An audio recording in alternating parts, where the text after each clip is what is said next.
Hi, this is Usha. Welcome to Rathod Science classes.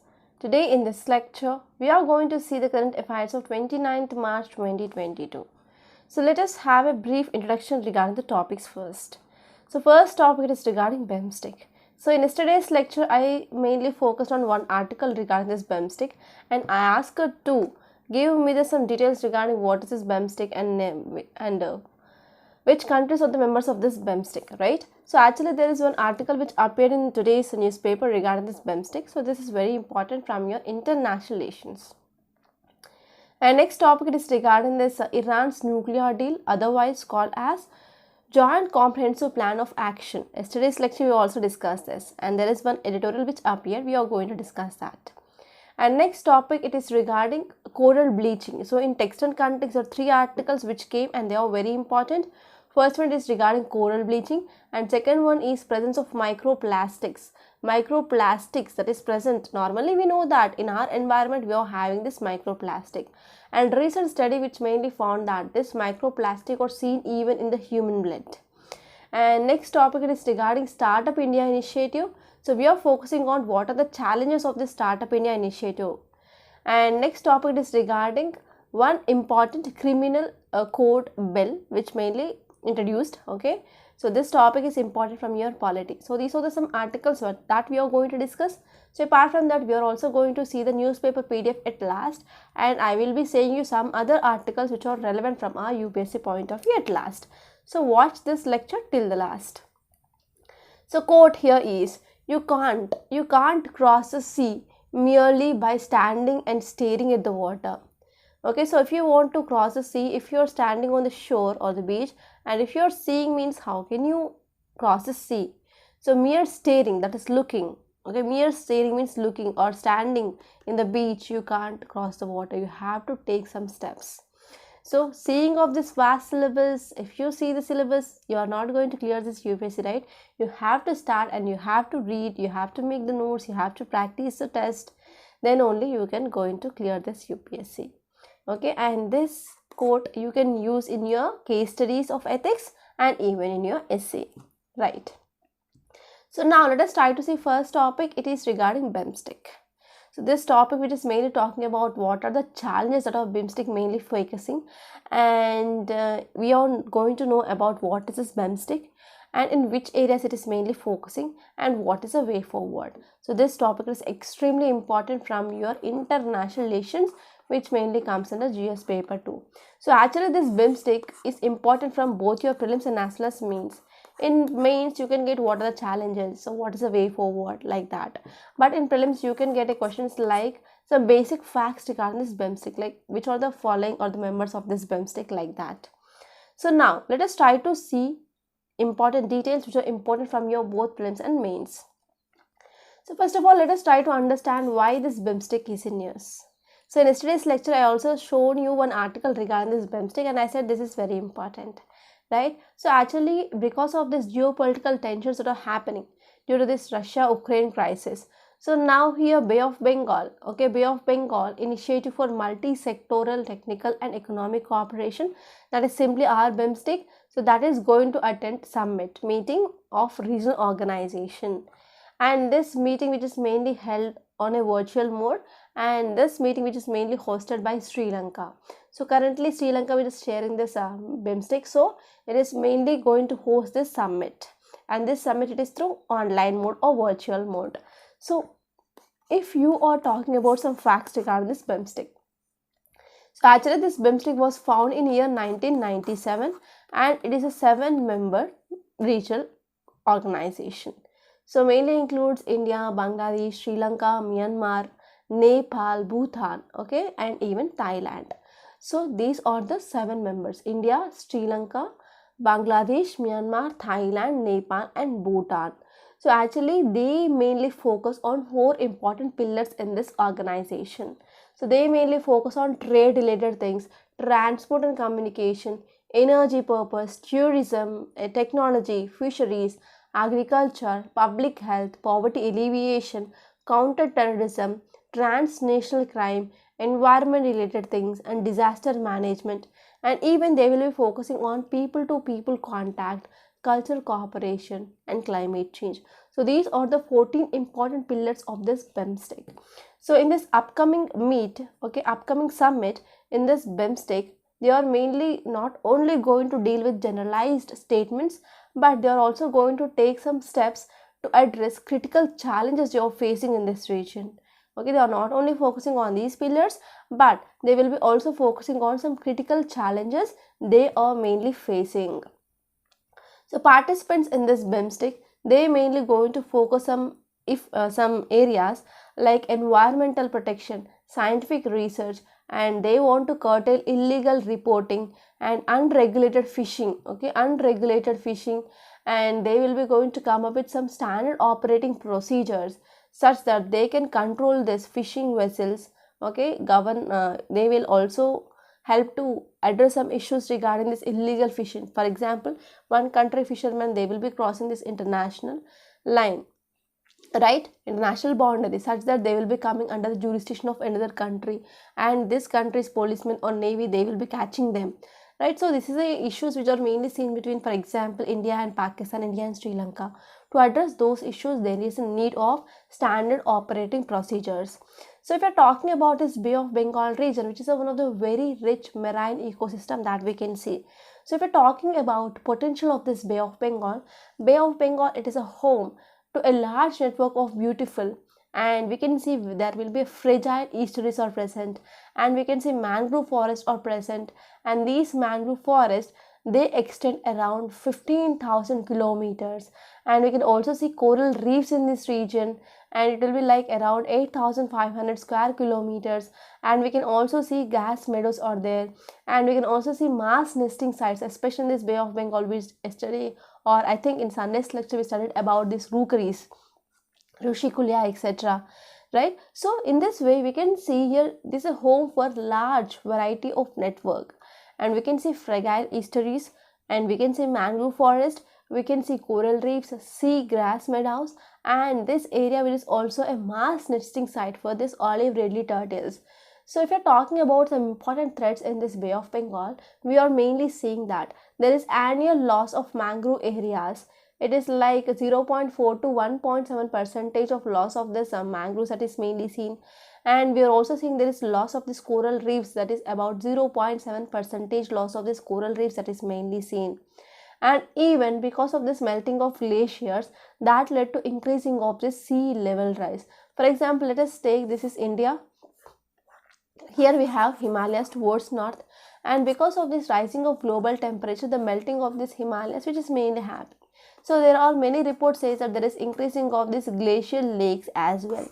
Already we know that Himalayan river system or perennial rivers, they mainly drain in this Bay of Bengal. For example, Ganga and as well as Brahmaputra rivers.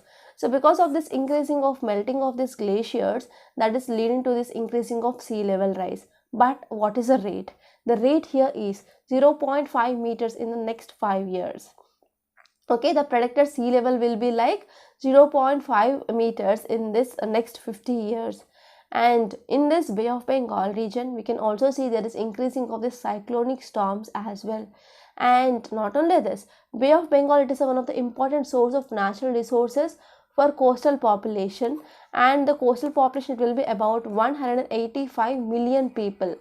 And fishermen population, it is alone estimated that around 3.7 million. Okay, and the annual fish catch which is done by this 3.7 million people is about 6 million tons. Okay, it mainly includes like 7% of world's catch. And if you're talking about some data which is released by this FAO, that is Food and Agriculture Organization of United Nations, it mainly said that in Bay of Bengal there is increasing of illegal fishing, and actually you can say that this Bay of Bengal, it is one of the hot spot of fishing for this Asia Pacific region. And if you're talking about some important challenges that we are facing in this Bay of Bengal region, that is there is rising of dead zone. So in this dead zone there is no oxygen. So because of this no oxygen, there is no fish will be surviving in this dead zone. And we can see there is leaching of plastic from the rivers, and we can see there is a microplastic increasing, and we can also see that Pacific, not only this plastic garbage that is seen in this Pacific Ocean, but even in this Indian Ocean also we can see there is a great Pacific not great. Okay, so if you're talking about this Pacific Ocean, we are having great garbage patch, right? And not only in this Pacific region, in Indian Ocean also we can see there is a Pacific garbage patch, oh sorry, not Pacific garbage patch, that is a great garbage patch that is also seen not only in this Pacific Ocean but even Indian Ocean, because there are number of rivers which are mainly draining into this Bay of Bengal and as well as Arabian Sea.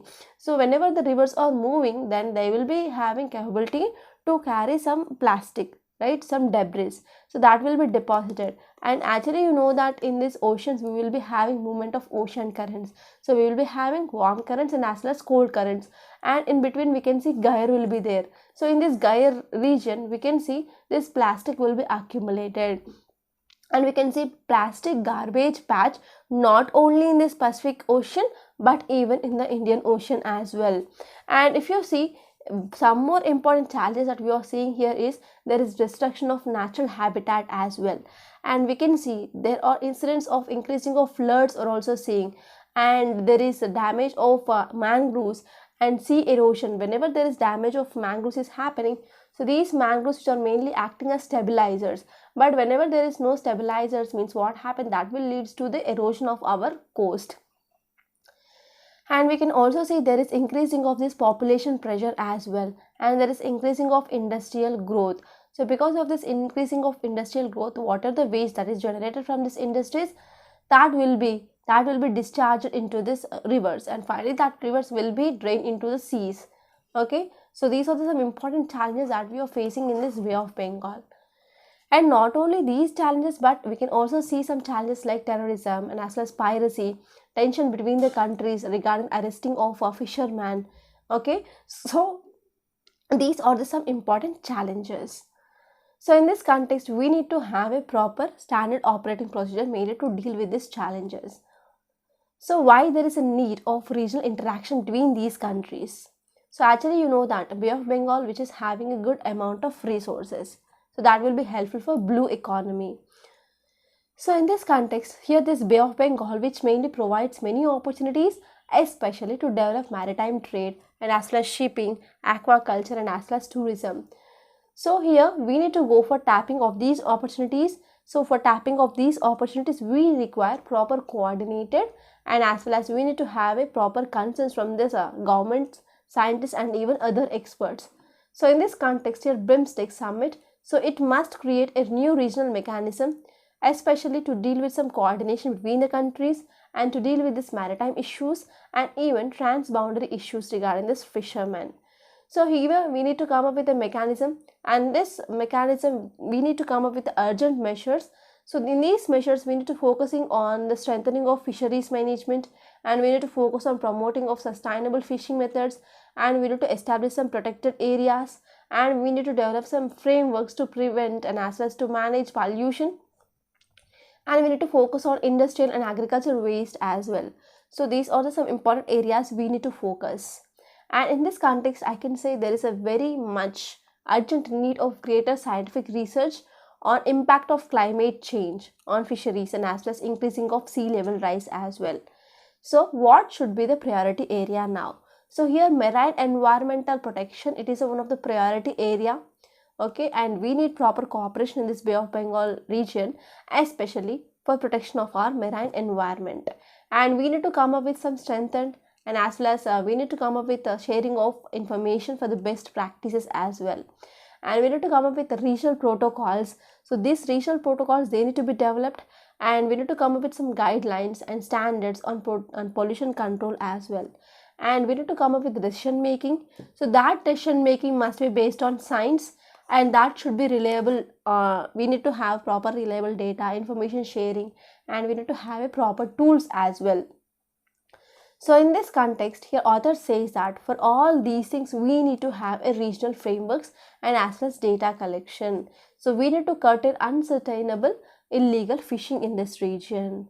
Okay, and we need to come up with automatic identification system trackers, and we need to come up with a regional fishing vessel registry system, and we need to come up with a vessel licensing system. So this will helpful for curbing of this illegal vessels, and that will helpful for increasing of monitoring, increasing of control and surveillance in this illegal fishing hotspots.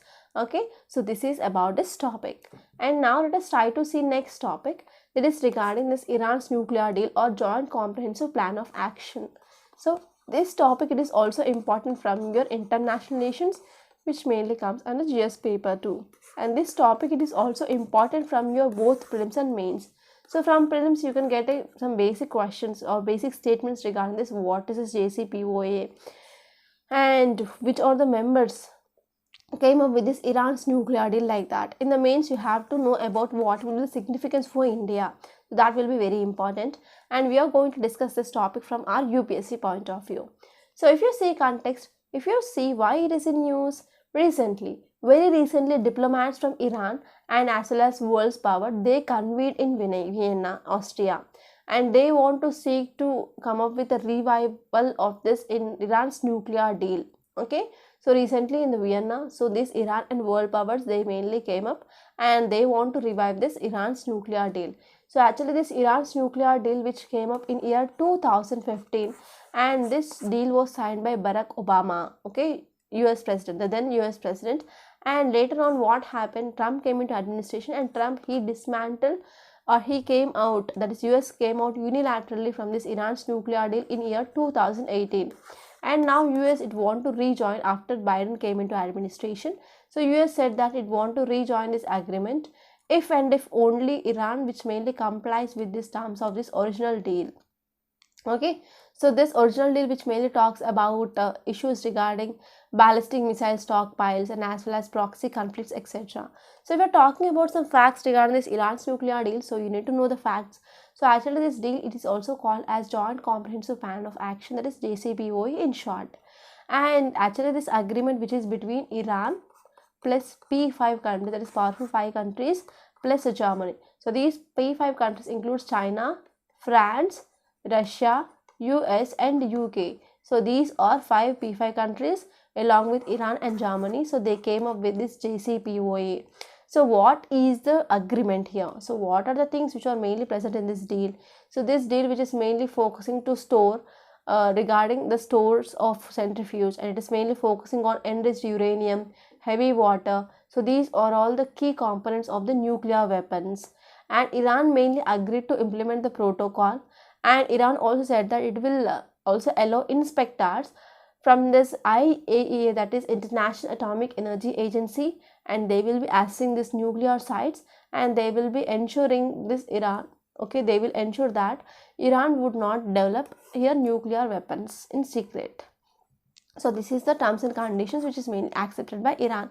Iran said that it mainly implement the protocol, and it said that it will be allowing the inspectors from this IAEA, and it said that they are not going to manufacture or they are not going to develop this nuclear weapons in secret. Okay, so in return, Western countries, they will lift the sanctions on this Iran. Okay, so this is agreement between these countries. So if you're talking about what happened after US, which mainly pulled out of deal in 2018. So in 2018, US, which unilaterally came out of this deal. So in April 2020, US announced that it has some intention to snap back the sanctions. However, other partners, they mainly objected the move here. So other countries or other partners of this Iran's nuclear deal says that Iran, which is mainly following this protocol, it is not violating the protocol. But US says that it is not following the protocol, so that it mainly came out unilaterally from this Iran's nuclear deal. And US said that it mainly going to impose further more sanctions here. So these countries, other countries which are members of this Iran's nuclear deal, they mainly said that no, Iran, which is mainly following the protocol, should not impose the sanctions on this Iran. So initially, following the withdrawal of this USA, several countries they continue to import this Iran's oil under the waivers, which mainly granted by Trump administration. But India mainly bring down this oil imports from the Iran to zero because of fear of sanctions from USA. So after a year, US, which mainly ended waivers to much international criticism, and by doing so, what happened, that mainly led to decreasing of this Iran's oil exports. So other powers in an attempt to keep this deal alive, so they mainly launched a system that is called as Instex. So this system, which mainly facilitated transactions with Iran outside the US banking systems. Okay, and this Instex, which is mainly used for food and as well as medicine, and this is mainly accepted from this United Nations, that is United States sanctions. So what happened? After coming of this USA outside of this Iran's nuclear deal, so it increases the imposition of sanctions. So there is one act, that is CAATSA. Okay, CAATSA, that is Countering American Adversaries Through Sanctions Act. For example, if any country which is mainly having some trade relations with this Iran means, so under this CAATSA, here US can also impose sanctions on the country which is having the relationship with Iran. So because of this, what happened? Because of the fear of this CAATSA, so many countries, they decreased this imports of oil from this Iran, and even India made this imports of this oil from this Iran to zero. So because of this, what happened? Other countries which are parts of this Iran's nuclear deal, they came up with this better system called as Instex. Okay, Instex. So this Instex, which mainly provides the sanctions which mainly doing outside this US banking systems. So it mainly used for medicine as well as food there. So in 2020, US assassinated the top Iranian general, that is Qasem Soleimani. So because of this, Iran, which mainly announced that it would no longer limit its uranium enrichment, it is going to further enrich this uranium. So if we're talking about challenges regarding this Iran's nuclear deal is, so actually not only the thing which is happening in Iran, but also there is a regional cold war that is happening with Saudi Arabia as well. So because of this, it is one of the major hurdle for the restoration of this Iran's nuclear deal. And US and Saudi Arabia, they have strengthened their relationship. So in international relations, friend's friend will be friend and friend's enemy will be enemy. Okay, and Saudi Arabia, it is enemy. Iran is enemy of Saudi Arabia. So for US also, this Iran will be enemy now. So this is also one important concern now. And there is a war which is happening between the Shia and as well as Sunni. Okay, traditional Shia and Sunni conflict, which is mainly between these countries, it is becoming very difficult to negotiate this peace in this region. And if you're talking about Iran, it is currently in the violation of several important commitments regarding enrichment of stockpile of uranium, and even it is going for enriching of uranium and research of this uranium. So this is also one cause of concern. And if you're talking about Iran, it is mainly blaming US sanctions for its economic losses. Okay, so these are some challenges. So what is significance of this Iran's nuclear deal to India?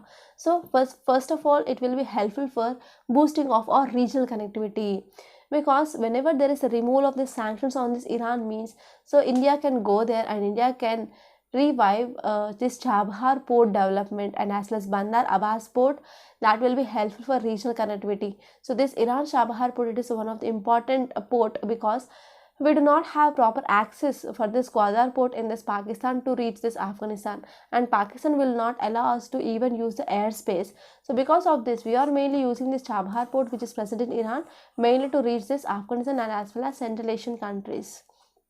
Right, and this port will be also very much useful for India to counter this Chinese presence in this Gwadar port in Pakistan. And apart from this Chabahar port, India is also having some interest in this international north-south transit corridor. So actually this international north-south transit corridor, which is mainly moving through this Iran. So this will be helpful for improving of connectivity with India and as well as the Central Asian countries. And next important significance here is energy security. So we can get this crude oil from this Iran. It is very much low cost than compared to that of importing from other countries. Okay, so here that will be also helpful for maintaining of energy security of India. So this is just of this topic. And now let us try to see next topic is regarding coral bleaching. So this coral bleaching and this corals that will be comes under in both your geography and as well as environment. So this topic is very important from your mains and even in your prelims. So if you see context why it is in news, so recently what happened, as you all know, the very world's largest coral reef that is present in this Australia, that is called as Australia Great Barrier Reef. So recent study which mainly said that this Great Barrier Reef, which is going to experience mass coral bleaching event, and this is the 6th time that the coral reef system, which is mainly hit by the widespread of damaging of these coral reefs. That is the fourth time in the last 6 years. In the last 6 years, this is the fourth time we can see there will be the mass coral bleaching event in this Great Barrier Reef of Australia. So if we are talking about some facts regarding these corals, so these corals are marine invertebrates, and these animals do not possess any spine. So vertebrae means nothing but what of the spinal cord that is present, that is called as vertebrae, and invertebrates means these animals, they do not have this spinal cord, right? And each coral is called as a polyp, and these thousands of these polyps, they come together and they live in a form of a colony. And what happened, these colonies, they will be grows when these polyps they will multiply and they will be making the copies themselves. So what happened, if you're talking about corals, we will be having soft corals and as well as hard corals. So hard corals are also called as hermatypic, and these hard corals, they mainly build these reefs. They will be extracting calcium carbonate from the seawater, and they will be building hard white coral exoskeletons. And if you're talking about soft corals, they do not have this type of reefs. They are not going to build these reefs. And actually these soft corals, they mainly add their own skeletons to these hard structures over years, and they will be multiplying in the numbers, right? Actually in these corals, so what is the important reason for the different colors of these corals? So you will be seeing different kinds of colors of corals: red color, yellow color, green color, blue color. So these are the different colors because of zooxanthellae which is present in them. Okay, so corals mainly share a symbiotic relationship with the single celled algae, and the name of that algae here is zooxanthellae. And this algae which mainly provides coral with food and as well as nutrients. Okay, so algae mainly provides food and as well as nutrients for these corals. And these corals, okay, and these zooxanthellae which is responsible for the different colors of these corals. And if you see what is symbiotic relationship between these corals and as well as algae here, so algae will go for this performance of this photosynthesis, right? It will be going for photosynthesis, and after this photosynthesis, so these zooxanthellae that will be preparing some food material. That food will be given to these corals. So in return, the coral, that zooxanthellae, that will be getting some shelter and as well as key nutrients from these corals. And this zooxanthellae, it is responsible for the bright colors of these corals. So now if you see, this article says that Australia's Great Barrier Reef, it is one of the world's largest reef system, and it is mainly stretching about 2,300 kilometers. And now you can imagine how large it is. And this coral system, which is mainly hosting about 400 different types of corals here, right? And we can say different types of mollusks, they are also living in this Great Barrier Reef. So if you see the location of this Great Barrier Reef, this is Queensland of Australia, and towards this coast we will be seeing this Great Barrier Reef, and here we can see Coral Sea as well, right? And now it is time to talk about what is this coral bleaching. So if you see this image, you can see, so normally we need some favorable conditions for these corals. So whenever these favorable conditions are altered, that will lead to coral bleaching. So if you see this healthy coral will be having zooxanthellae, and this zooxanthellae which is very much responsible for the color of this corals. So whenever there is stressed conditions, what happens, that will be releasing some stressed oxygen. So because of this stressed oxygen, so this coral will be expelling that zooxanthellae, and that will be leading to the white color of these corals. Okay, this is called as this coral bleaching. So if you're talking about coral bleaching, so this bleaching event which mainly happens when these corals, they are experiencing some stress-like conditions in their environment, and this stress which is mainly because of changes in temperature, that is increasing of temperature or decreasing of temperature, and because of pollution, sedimentation, high levels of oceanic acidity, etc. So these are some important causes for the stressing of these corals. And whenever there is stressing conditions or stressed conditions are created, then zooxanthellae or food producing algae which is living inside these coral polyps, they start producing some reactive oxygen. So this reactive oxygen which is not at all beneficial for these corals, and these corals, they will start expelling this zooxanthellae from their polyps. Okay, so because of this, what happened, because of expelling of the zooxanthellae, that will mainly expose this pale white skeleton, and these corals, they are appearing like a white color now without any different colors. So because of this event is called as coral bleaching. So what happened because of this expelling of the zooxanthellae? So that will also leads to ending of symbiotic relationship between the corals and as well as zooxanthellae.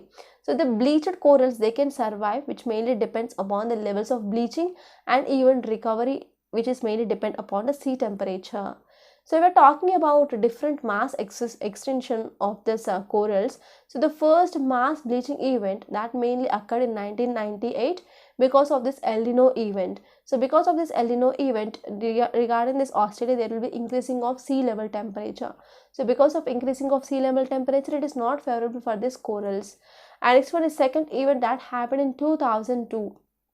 Okay, and we also saw there was a largest bleaching of this coral event, which mainly takes place from 2014 to 2017.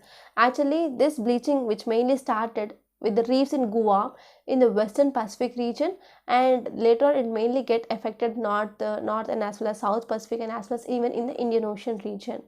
And the global temperature in this 2017, so it was a very much high recorded.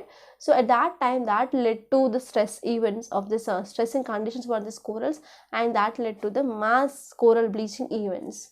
So even in this 2021, the study which mainly done by this global coral reef monitoring network, so this is mainly conducted by this United Nations. It mainly said that 14% of this world's coral reef, they had been lost between this 2009 to 2018.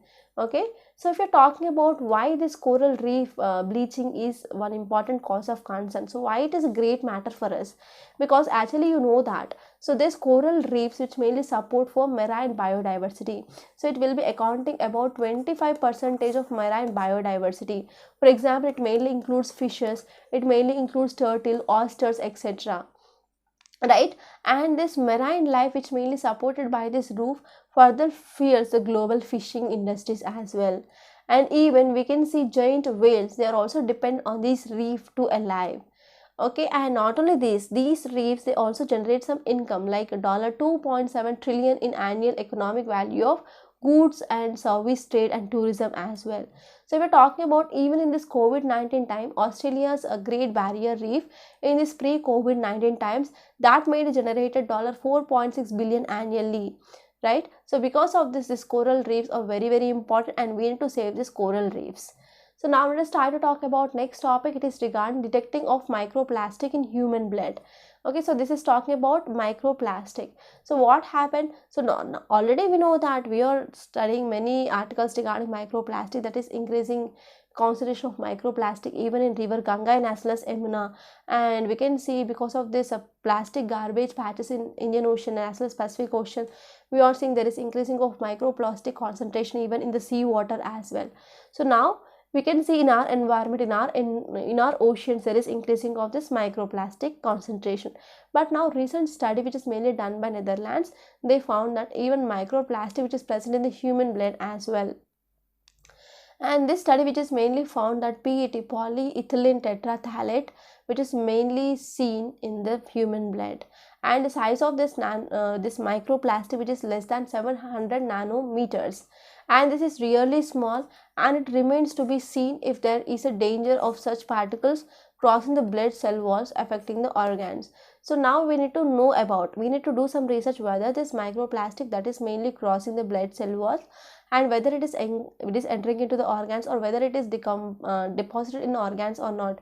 So if it is deposited, how it is altering the function of that so and so organ. So these are some areas that we need to do research now.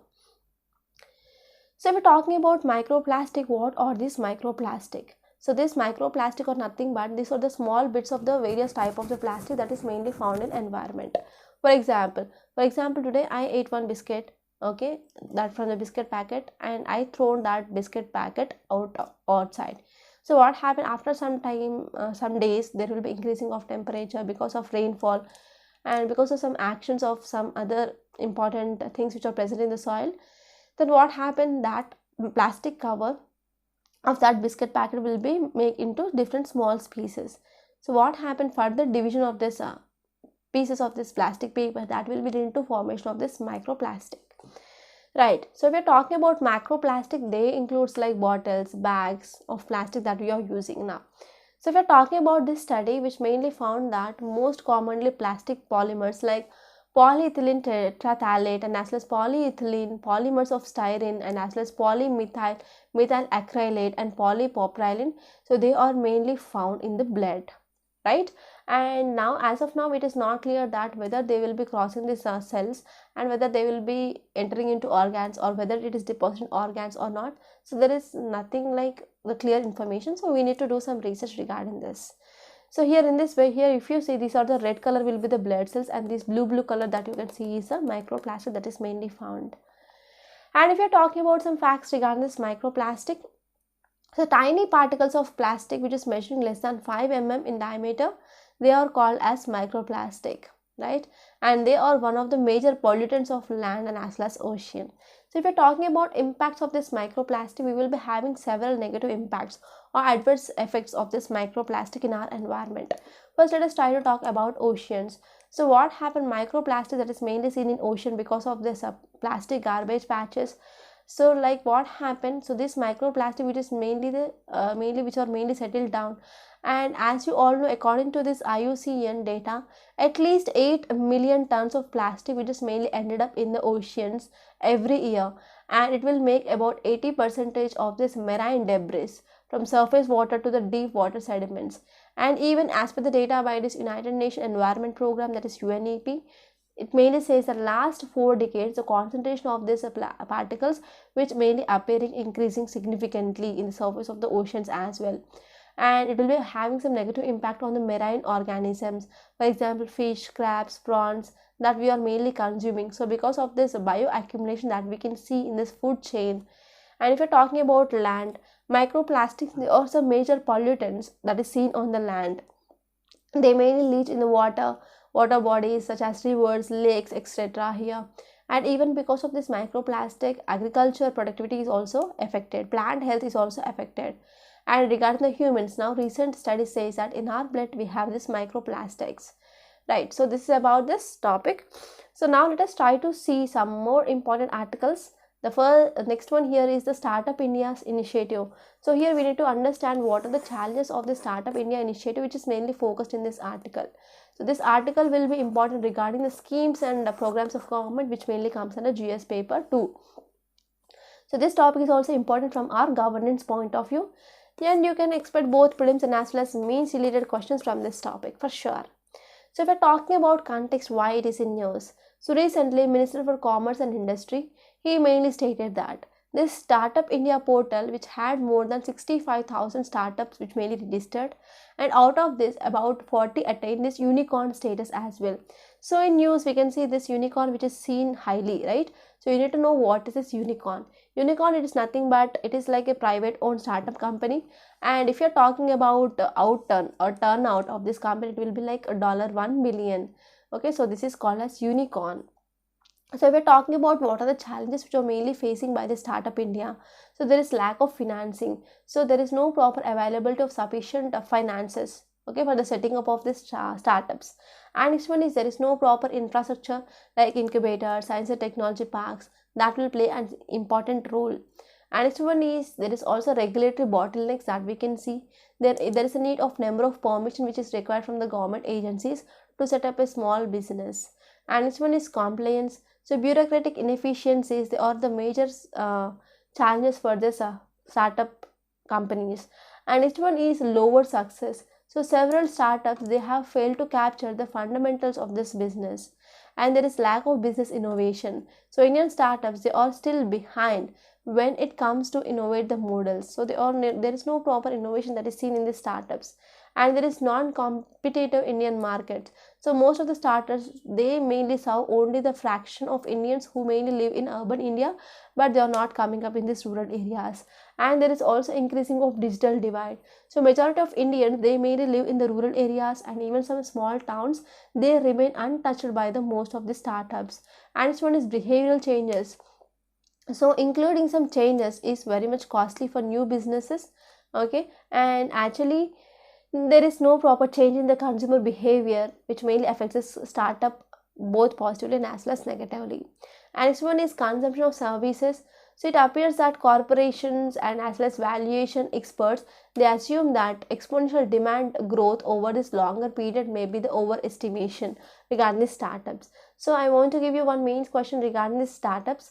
That is, a unicorn revolution is being witnessed in India, is fast emerging as a hotbed for investments in the startups. So however, there needs to be a right regulatory direction and policy support to ensure they realize their potential amidst the hype.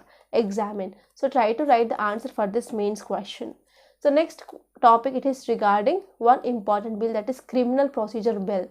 So title says protest in Lok Sabha as bill envisages lifting of biometrics of detainees.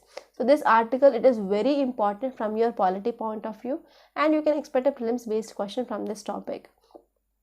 So if you see context, it mainly says that, so this criminal procedure identification bill 2022, so it mainly allows now police and as well as prison authorities to collect, to store and to analyze physical and biological samples. So this samples which also includes retina and as well as iris scans. So this bill which mainly introduced in Lok Sabha. And from opposition members, there is a strong opposition which is mainly seen here. And these opposition members, they will say that this bill is unconstitutional because it mainly violates right to privacy. Already you know that according to this case Swami judgment, it mainly says that right to privacy is a fundamental right.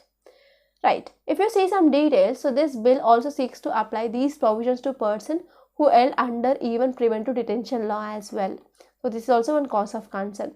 And according to details of this National Crimes Record Bureau, it mainly says that whenever we are collecting these physical and as well as biological samples and signatures, handwritten data, that data will be preserved for 75 years. So now let us try to see the important key provisions of this bill. There are 5 important key provisions that you have to know.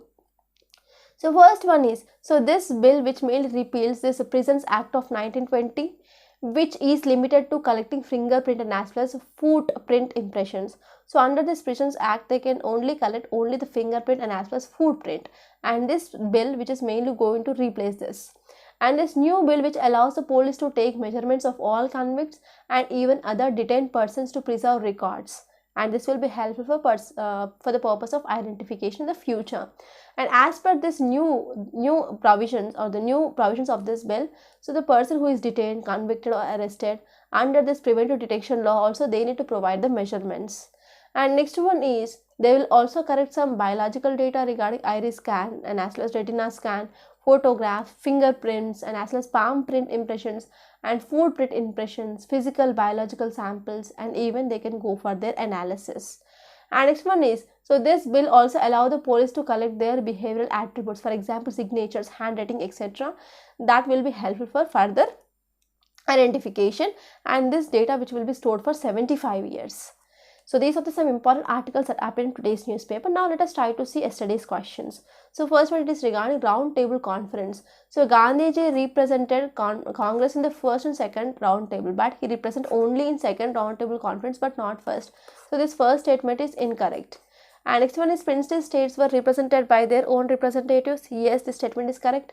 And men of other parties and as well as communities and service, they were nominated by government to represent India. Yes, this statement is also correct. So that option is 1, that is 2 and 3 only. And next question is regarding Swaraj Party.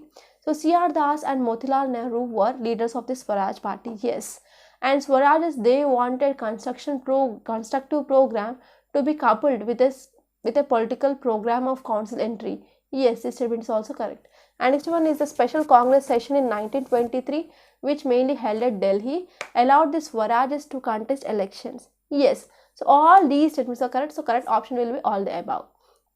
And today's questions are, the first one, it is regarding Mopla revolt. Actually, there is one article present in our today's newspaper regarding this Malabar revolt or Mopla revolt. So there is one question that is given. And next question, it is regarding this against Swaraj Party. So here you have to give the correct options for this answers. Okay, actually this question which is repeated. So give the correct answer for this Mopla revolt itself. So before seeing this newspaper PDF, I want to make a small announcement. We in Rathod's IAS, we are coming up with this mains answer writing practice course of 1 year. So this course is exclusively beneficial. We are having weekly targets. So based on this weekly targets, daily one question is given, and on Sunday there will be case study or essay practice.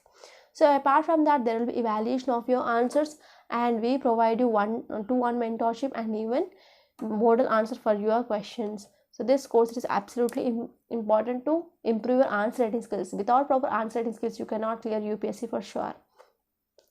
And we're also coming up with pen drive courses for entire foundation course of 2023, and we are focusing on this concept clarity, and each and every topic in your syllabus it is discovered with previous questions and as well as proper answer structure for your mains answer from that topic. So this will be very useful. So try to enroll these courses, and the new batch of this mains answer writing practice that is going to be started from April 4th onwards. So already the registration had been opened. So if you want to talk to me regarding these courses, you can call me on this number 8074765513. And for the demo videos, you can visit our website Rathod's IAS Academy, and you can watch the demo videos there without paying a single penny. So if you want to get the PDF of this today's video, so try to join the Telegram channel. The link is given in description box. So now let us try to see today's Hindu newspaper PDF. Yes, this is our Hindu newspaper PDF, and date here is March 29th. Okay, date here is March 29th, and this is Delhi edition. So first topic I discussed regarding this criminal procedure bill, and here you have to refer about what is this no confidence motion. So this will be important from your polity. And if you move further, leave the city page, there is nothing much important, and here you can see more than half of dengue cases, they are untraced. So here you have to know about what are the causes for this dengue. Okay, that will be important from your science and technology under diseases topic. And if you move further, you can see there is one article regarding the silver line. Okay, silver line project in Kerala. So you have to know about some important facts regarding that silver line. So already we discussed that topic number of times. And here you can say Kozhikode to V for UNESCO City of Literature. So here City of Literature, that you have to know this important facts regarding this. And here there is a decision on Malabar Rebellion, or we can say Mopla Revolt. Okay, so you have to know about this. This topic is important from your modern history point of view. And one question will be which may be given for the practice, that is regarding this. And this topic I discussed regarding this Bimstec. I discussed about this JCPOA. Right, and if you go to this text and context, I discussed regarding this coral bleaching. I also discussed regarding this microplastics as well, and I discussed regarding the Startup India initiative. And if you move further, you can see some more articles which are important. You can see in this business page. Okay, so that is 11 crypto exchanges probed for tax evasion. So here you need to know what is the difference between this tax evasion, okay, and as well as the tax avoidance. Tax evasion, tax avoidance are two concepts that you have to know what is the difference between them, and you have to know about this cryptocurrencies and what are the laws which are present regarding this cryptocurrencies in India. And next one is jewelry exports to UAE may touch this $10 billion under this SEPA. So here you need to know about what is this SEPA, that is Comprehensive Economic Partnership. Number of times in our analysis we discussed that topic. So these are some important articles that appear in today's newspaper. I hope you enjoyed this lecture. Please subscribe to Rathod's IAS Academy, and please like, share and comment my videos. Thank you so much.